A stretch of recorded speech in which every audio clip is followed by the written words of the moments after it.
Hola, mi nombre es José David Nieto y esta es la exposición de árbol de expansión mínima con mis compañeros Yelena Torres y Juan Balcero para el curso de estructura de datos de la Universidad Nacional de Colombia. Entonces, antes de empezar de hablar de los grafos, primero necesitamos comprender o repasar un concepto central que es el de grafo. Sobre los grafos es donde vamos a generar estos árboles de expansión mínima que necesitamos. Primero necesitamos saber qué es un grafo.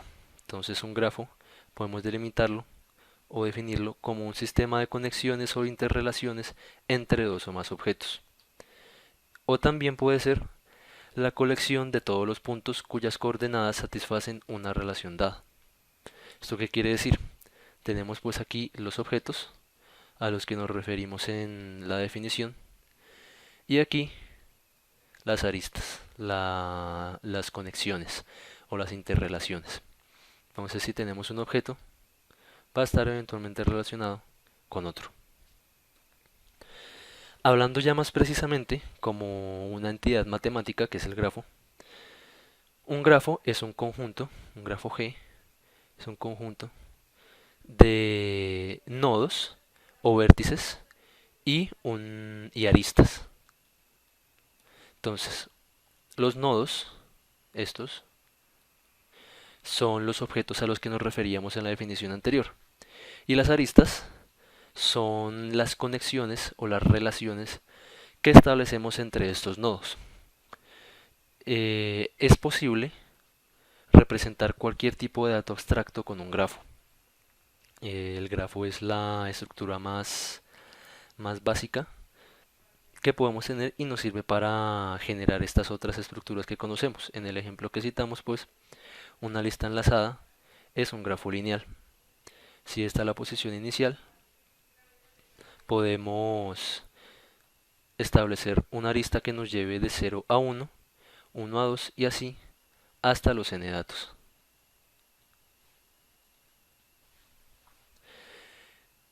Esto que estamos viendo aquí es lo que se llama un grafo dirigido, en contraposición a los grafos no dirigidos. Un grafo no dirigido se caracteriza porque podemos tener un nodo U y un nodo B. Entonces, si tenemos una arista de U a B, necesariamente tenemos una arista de B a U. Es decir, si la arista UB pertenece al conjunto de aristas, entonces la arista B y U pertenece también al conjunto de aristas del, no, del grafo en cuestión. En cambio, en el grafo dirigido esta implicación no existe. Si tenemos el nodo A y B, según esta representación gráfica, existe la arista de B hacia A, que pertenece al conjunto de aristas. Pero esto no implica que exista una arista de A a B que pertenezca al conjunto de aristas. En efecto, si quisiéramos que hubiera lo que vamos a ver después que se llama ciclo, entonces necesitamos hacer explícita la conexión de A a B. Y así existe una doble conexión. Em, Como estábamos citando entonces, tenemos los circuitos, que son caminos. Para eso necesitamos primero definir el camino. El camino es una secuencia de aristas que llevan de un nodo U a otro nodo B. La palabra clave es secuencia, porque para los caminos el orden importa. Es decir, primero establezca si llamamos a estos nodos A, B, C, D y E, si tenemos el camino, por ejemplo, de A a B y de B a C, esto es una secuencia de aristas que nos llevan de A a B y luego de A a C. Entonces este camino nos puede llevar desde este nodo hasta este. Pero este camino C1 no es el mismo camino que C2, que podría ser el camino de C a B y de B a A. Entonces, como decíamos, C1 es distinto de C2, porque el orden no es el mismo. Y un circuito, ya que tenemos la definición de camino, un circuito es un camino que empieza y termina en el mismo nodo. Entonces podemos tener un ciclo que nos lleve de A a B, de B a C, de C a D, de D a E y de A a A. Ahí, estos 5 nodos nos delimitan un circuito, porque estamos empezando y terminando en el mismo nodo de A. Y unos últimos tipos de grafos que vamos a ver son los grafos conectados, lo que quiere decir que desde un nodo U cualquiera podemos acceder a otro nodo B cualquiera. O sea, podemos definir un camino C que nos lleve desde U hasta un B, desde un U cualquiera hasta un B cualquiera. Si analizamos este grafo, vemos que podemos llegar desde cualquier nodo inicial hacia cualquier otro. Y un grafo completamente conexo, bueno, otra notación para un grafo conectado es un grafo conexo. Son lo mismo. Y un grafo completamente conectado es un grafo conectado, pero que los caminos siempre van a ser de longitud 1. Si tenemos este nodo U como nodo inicial, vemos que para llegar a B, B' y B', solo necesitamos cruzar una arista o un camino de longitud 1. Y lo mismo para cualquiera de los otros. Vamos a ver que para establecer un árbol necesitamos que el grafo sobre el cual vamos a construir el árbol de expansión mínima sea conectado. Y finalmente el grafo pesado, que es la última característica que necesitamos para generar los árboles con los algoritmos que vamos a presentar. Necesitamos que cada arista tenga un peso correspondiente. Aquí vemos que esta arista tiene tamaño o peso 4, esta 17, esta 20, etc. Lo que necesitamos es una noción de comparación, porque unos caminos pesan o valen más que otros. Entonces, si este es A, B y C, decimos que el peso de la arista AB es 4 y es menor que el peso de la arista C a B. Esta noción del grafo pesado tiene muchas aplicaciones, sobre todo en la carrera de ingeniería de sistemas, porque podemos así representar redes de todos los tipos.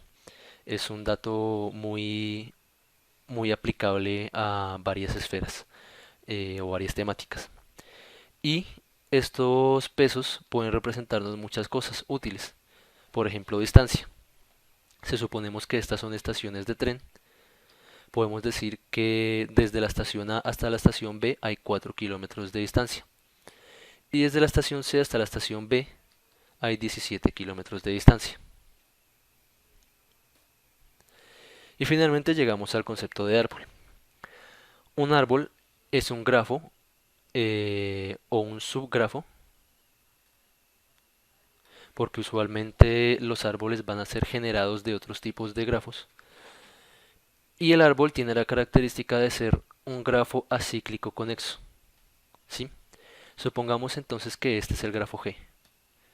Vemos que primero que todo es conexo o conectado, porque desde cualquier nodo podemos llegar a cualquier otro nodo por un camino de longitud cualquiera.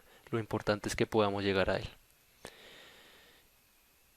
Y a partir de este grafo G podemos generar este subgrafo que sí es un árbol.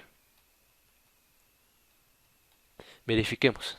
necesitamos que el grafo sea acíclico, es decir, que no exista un camino que empiece y termine en el mismo nodo. Entonces, si estos siguen siendo los nodos A, B, C, D y E, vemos que no existe un camino o una secuencia de aristas las cuales que puedan empezar y terminar en E, A, C o en cualquiera de los nodos del grafo. Pero que la conectividad se mantenga. Es decir, que aún nos es posible desde cualquier nodo llegar hacia cualquier otro. Es importante notar que un árbol no es lo mismo que un camino. ¿Por qué? Porque un árbol, como habíamos dicho, es un subgrafo, mientras que un camino es un conjunto, disculpen, es una secuencia, porque importa el orden, es una secuencia de aristas. Un concepto importante que suele ser aplicable a esto es el concepto de camino de Hamilton. O sea, un camino que pueda recorrer cada uno de los nodos una sola vez. Entonces, vamos a ver que todos los árboles de expansión son disculpen, o se basan en caminos de Hamilton. Si tenemos este camino que estoy delimitando aquí, hemos visitado todos los nodos exactamente una vez. Y si tuviéramos, disculpen, un camino, finalmente entonces llegamos al concepto de árbol. Vamos a ver que el árbol es sencillamente un grafo acíclico conexo. Supongamos entonces que este es nuestro grafo G y este es nuestro subgrafo A.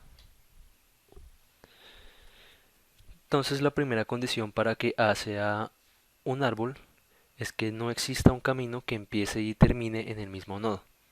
Como habíamos visto entonces, que no existan circuitos o ciclos. Aquí, por ejemplo, en nuestro grafo original existe un ciclo de B, D, C. En cambio, manteniendo la nomenclatura, en nuestro grafo A no existen esos ciclos que, que permitan que al generar un camino empecemos y terminemos en el mismo nodo. Y adicionalmente eso cumple la condición de acíclico. Y la segunda es que sea conexo, es decir, que existan caminos para conectar todo nodo U con otro B.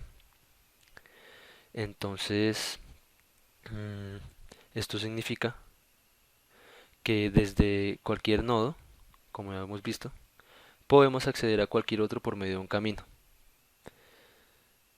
Esto quiere decir que al generar A desde G, la conectividad se mantiene. Es importante notar que un árbol no es lo mismo que un camino,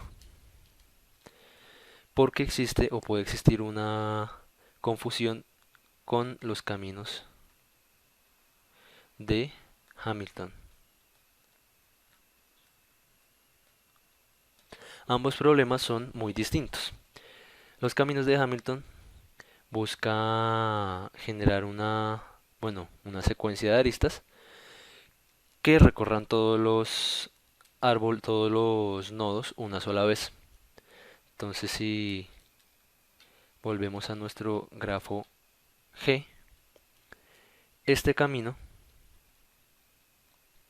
es un camino de Hamilton, porque estamos recorriendo todos los nodos solo una vez.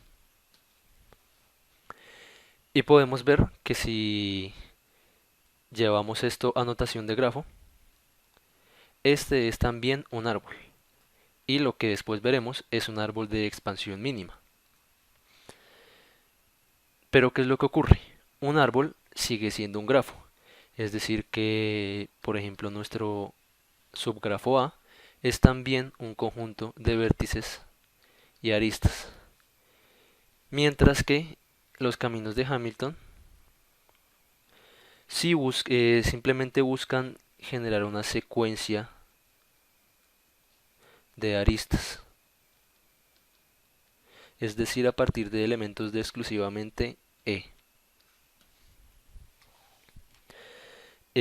A pesar de eso, pues tienen varias similitudes. Y vemos que cualquier camino de Hamilton pasado a notación de grafo es un árbol de expansión. Llegamos entonces al tema de árbol de expansión mínima que explicará mi compañero Juan Balcero. Ahora vamos a hablar de tres algoritmos que generan el camino más corto de un vértice A hacia cualquier otro nodo. En este primer caso veremos el de Dijkstra. El algoritmo de Dijkstra consta de 4 pasos fundamentales. El primero es seleccionar un nodo arbitrariamente. Este puede ser cualquiera que consideremos como nodo inicial. Como segundo paso es obtener las distancias de los nodos contiguos a ese nodo inicial y organizarlas de menor a mayor según sus aristas. Como tercer paso se traza la arista con menor valor y se marca el nodo como ya visitado. Y ya como último paso es repetir los pasos 2 y 3 hasta cubrir todo el grafo, esto con el fin de encontrar el árbol con el menor camino hacia cualquier nodo, desde un nodo inicial hasta un nodo final. Ahora veremos el algoritmo de Prim. Este empieza en un vértice cualquiera que pertenezca al árbol inicial. Como segundo paso está marcar el vértice como visitado para generar que ningún nodo se repita, generando ciclos dentro del árbol que deseamos. Como tercer paso se escoge la arista de menor peso contigua al vértice, que su nodo ya no esté visitado. Como cuarto paso se conecta el vértice visitado con el vértice al otro lado de la arista que tenga menor peso. Como quinto punto y último es repetir el paso 2 al 4 hasta que no haya ningún nodo que no haya sido visitado. Como último algoritmo tenemos el de Kruskal. Este inicia sacando todas las aristas posibles del árbol de menor a mayor peso, ordenándolas en un conjunto para poder seleccionar la de menor peso entre todas las aristas de este conjunto. Si la arista no genera ciclos, se selecciona y se marca. Si genera ciclos, se escoge la siguiente que esté en la lista. Como último paso, se repiten los puntos anteriores hasta que los vértices estén en su totalidad trazados por una línea. Para comprobar este algoritmo que nos haya quedado bien hecho, tenemos que contar el número de aristas, que tiene que ser el número de vértices menos 1. Ahora veremos un par de ejemplos de cada uno de estos algoritmos. Ahora vamos a ver un ejemplo para el algoritmo de Prim. Nos dice el algoritmo que escogemos un nodo cualquiera. En este caso vamos a escoger el C como nuestro nodo principal. Así que lo marcamos como ya visitado. Y empezamos a mirar cuál de sus aristas es la de menor tamaño. En este caso vemos que la arista de menor tamaño es esta, la arista A, C, que tiene un valor de 5. Así que nos dirigimos por esta arista marcándola y mirando que este nodo ya tenemos que marcarlo. Ahora podemos mirar todos los posibles casos que se nos abrieron nodos. Tenemos la arista A, B, A, D y C, E. En este caso la de menor tamaño sería A, B. Entonces procedemos a marcar B como ya visitado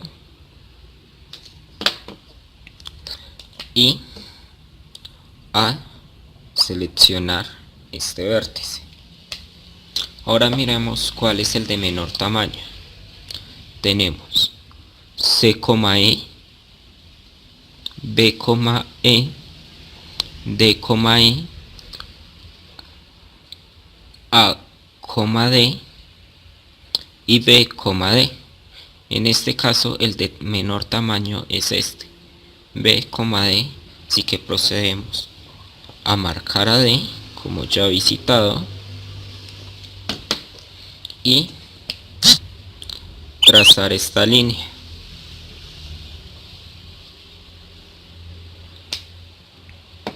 Ahora seguimos viendo opciones. Tenemos C, E,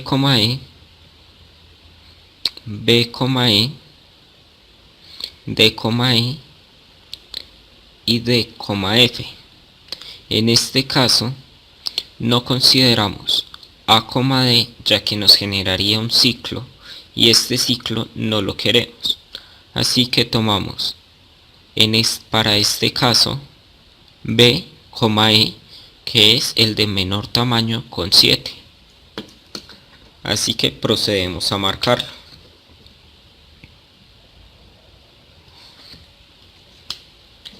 Y a trazar el nodo como ya visitado. Ahora seguimos. Tenemos E, G, D, F. Ya no consideramos D, E, ya que nos generaría un ciclo. Entonces, en este caso, tomaríamos D, F. Y procedemos a marcarlo. Y a marcar el nodo como ya visitado. Seguimos con el... Ahora tenemos dos opciones. E, G o F, G. En este caso el de menor peso sería F, G. Así que procedemos a marcarlo y a marcar el nodo como ya visitado. En este caso las líneas verdes serían nuestro árbol de expansión mínima. Y así daríamos por terminado este ejercicio. Ahora vamos a resolver este árbol por medio del algoritmo de Dijkstra. Como vemos, ya tenemos la tabla organizada de cada arista con su respectivo peso. Entonces empezamos. Primero tomamos la arista A, D y la subrayamos. Después seguimos con la siguiente, C, E, C, E, y vemos que no genera ciclos, así que la marcamos y la sacamos de la lista. Ahora seguimos con la arista D, F. Miramos D, F, su peso es 6 y no me genera ciclos, así que la marcamos.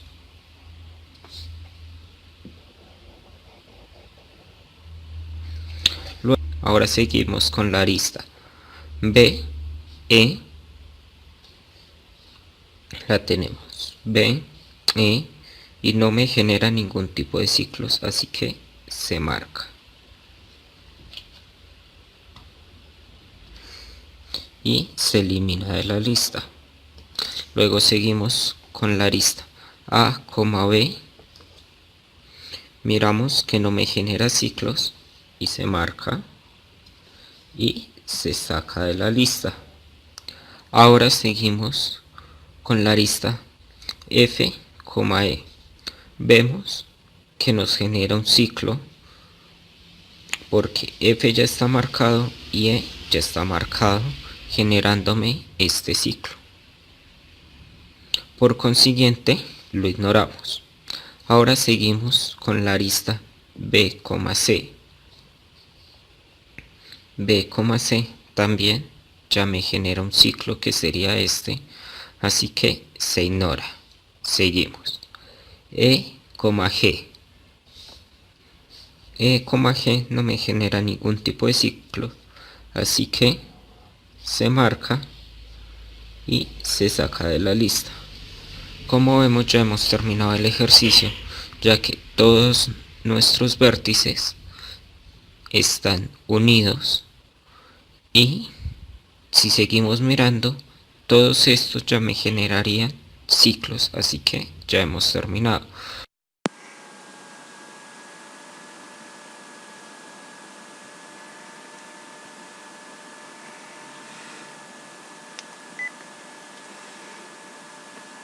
Bien, por último veremos las implementaciones de los algoritmos explicados anteriormente por mi compañero Juan y sus respectivos códigos en C++. Empecemos con el algoritmo de Kruskal. Para entender mejor cada uno de los códigos, hemos hecho un pseudocódigo que muestra a grandes rasgos los pasos que tenemos que realizar en el algoritmo. En el método Kruskal tenemos como parámetro de entrada nada más el grafo del que queremos obtener el árbol de expansión mínima. Bueno, entonces el primer paso para este algoritmo es inicializar el MST, es decir, el árbol de expansión mínima, como vacío. El siguiente paso es inicializar la estructura UnionFind. La estructura UnionFind es una estructura de datos que modela una colección de conjuntos disyuntos y tiene dos operaciones principales, como su nombre lo indica. La operación find, que se encarga de determinar a cuál conjunto pertenece el vértice A, el elemento A, y la operación union, que une todo el conjunto al que pertenece A con todo el conjunto al que pertenece a B, dando como resultado un nuevo conjunto. Bueno, el siguiente paso es ordenar el arreglo de aristas del grafo por peso de menor a mayor, así garantizamos que obtenemos el árbol de peso mínimo. Ahora que ya ordenamos el arreglo de aristas, recorreremos cada una de las aristas que componen el grafo y verificaremos si U y B, que son los vértices que están unidos por dicha arista, están en la misma componente. Si no es así, entonces podemos agregar dicha arista al árbol de expansión mínima y realizaremos la unión de los componentes U y B para no repetirla después. La razón por la que tenemos que verificar si U y B están en la misma componente es para evitar realizar ciclos en nuestro árbol, lo cual haría que deje de ser un árbol de expansión mínima. Bueno, ahora veamos el código.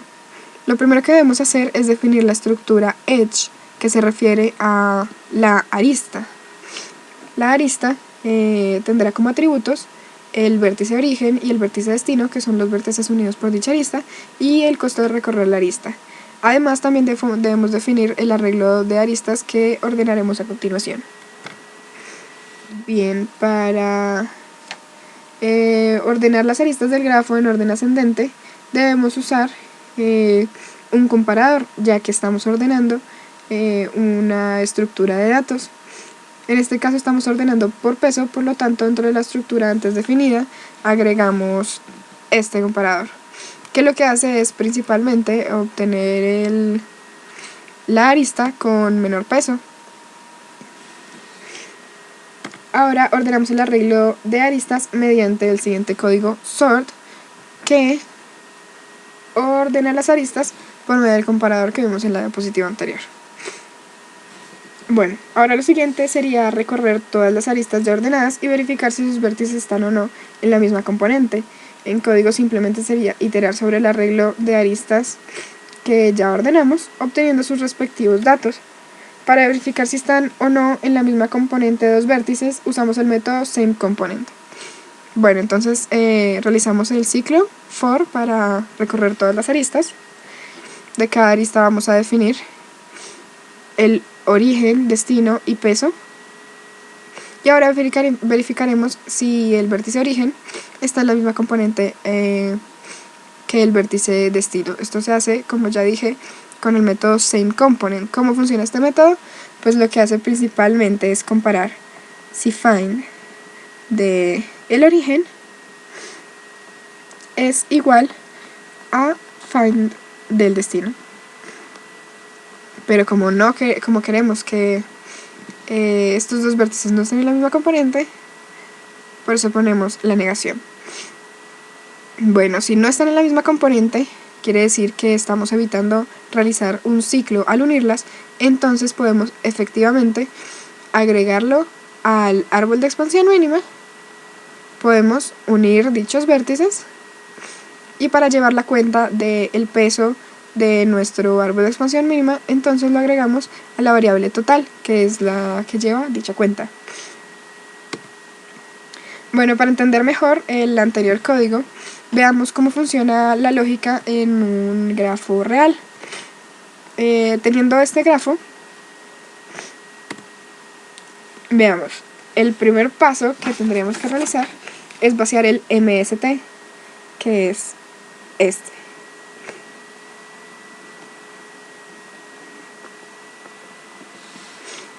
Ahí vemos que está vacío porque ninguno de los nodos están unidos.